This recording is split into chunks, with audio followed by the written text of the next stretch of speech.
पुणेकरांना आता पार्किंगसाठी जास्त शुल्क मोजावं लागणार आहे। पहिल्यांदाच सत्ता मिळवलेल्या भाजपने मांडलेल्या बजेटमध्ये पालिकेची तिजोरी भरण्यासाठी सामान्यांच्या खिशात हात घालणारे प्रस्ताव मांडलेले आहेत।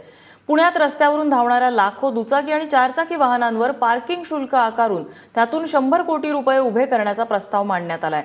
पालिकेच्या या पार्किंग पॉलिसीला पुणेकरांनी तीव्र विरोध केलाय। नियमित कर भरत असताना पार्किंग शुल्क का द्यायचं असा सवाल पुणेकर विचारतायत।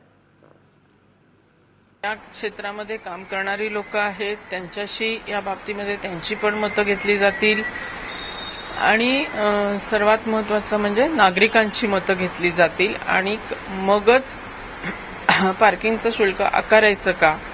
पुणे शहरातल्या दोन्ही तिन्ही गोष्टी आहेत। पुणे शहरातल्या एकंदरीतच वाहतुकीबद्दल नागरिकांची आणि बेशिस्त वाहतुकीबद्दल नागरिकांची खूप मोठ्या प्रमाणावरती नाराजी आहे।